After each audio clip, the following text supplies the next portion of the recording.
Children helped their older sister to move a wheelbarrow carrying jerry cans after they collected clean water from a charity water pipe on November 18, 2017 in Sana'a, Yemen.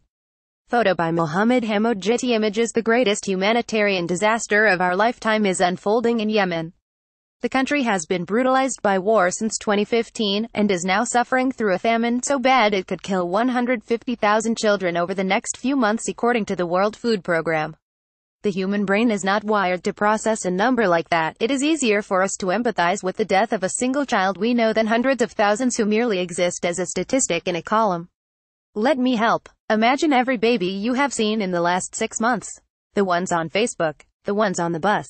The one crying 3 seats behind you on the airplane. Now kill them, and every other child in Canada who is under 6 months old. That is 150,000. That is just the next few months. Like much of the current chaos in the Middle East, this began with the Arab Spring. 6 years ago, protesters managed to force out Yemen's dictator, who was replaced by his deputy, Abed Rabbo Mansour Hadi.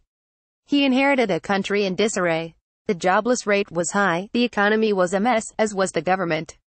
Taking advantage of Hadi's troubles, a rebel group emerged from among the country's Shiite minority. They seized the northern part of the country and gradually marched south, taking the largest city of Sana'a, while Hadi escaped to Aden in the far south. Yemen is mostly desert, and before the war water was already scarce. In fact, the amount of available water per capita is less than 2% of the global average. Canada is 1,300%. The water table has been dropping, and the conflict has exacerbated that to the point that now half of the population is struggling to access drinkable water.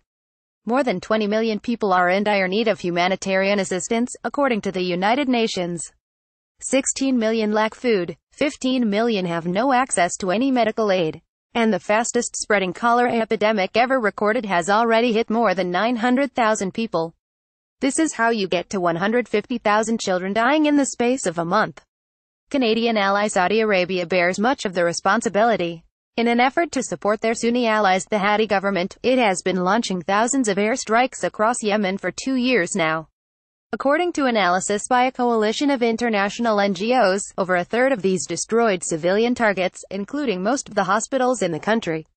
Related: why Canada should boost its economic ties to Saudi Arabia. Worse, though, Saudi Arabia has enforced a blockade of the country, and last week shut down the last open ports.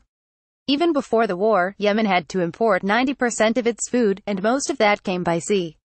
Ostensibly, Riyadh took this move to prevent the rebels from being reinforced by sea. In reality, it is using famine as a weapon. Canada is not a bystander in this war, in ways both good and bad. Earlier this year, the government designated refugee claims from Yemen for expedited processing, allowing us to take in more people, faster. At the most recent United Nations Human Rights Council, Canada co-sponsored a resolution for an international commission of inquiry to investigate the attacks on civilians. And Global Affairs Canada has announced $42 million in aid this year. And yet, when the new Liberal government came to power, one of the first things it did was approve the export of $15 billion in light armored vehicles labs to Saudi Arabia. Not surprisingly, and contrary to promises this would never happen, those vehicles have been spotted being used against civilians. We also are sending rifles. Last year we shipped $11 million worth. So far this year, that number has jumped by 67%, according to reporting by iPolitics. In fact, Canada is now the second largest arms supplier to the Middle East. Nothing is black or white in foreign affairs. No one is always the good guy, or clearly the villain. Nonetheless, it is rare for a country to play all sides as boldly as Canada is in Yemen. We are both arming the antagonists in a horrifying civil war, and offering aid to the victims. Earlier this year, Stephen O'Brien, the UN Under-Secretary General for Humanitarian Affairs, told the Security Council that Yemen was the worst humanitarian crisis since the Second World War. And that was before the famine.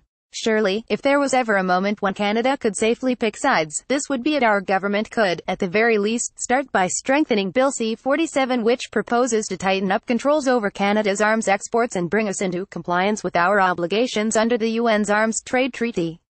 As many observers have noted, the changes are mostly cosmetic and contain loopholes large enough to drive a lav through. In fact, it would not have prevented the infamous sale of armored vehicles to Saudi Arabia in 2015. And faced with a famine that UN staff are describing as biblical, we can surely find more than 0.8% of our annual aid budget to help. This government loves to claim Canada is back. If you want to say that and mean it, you have to pay the price. And Yemen is a good place to start. Scott Gilmore is a member of the Conservative Party, and married to a Liberal cabinet member.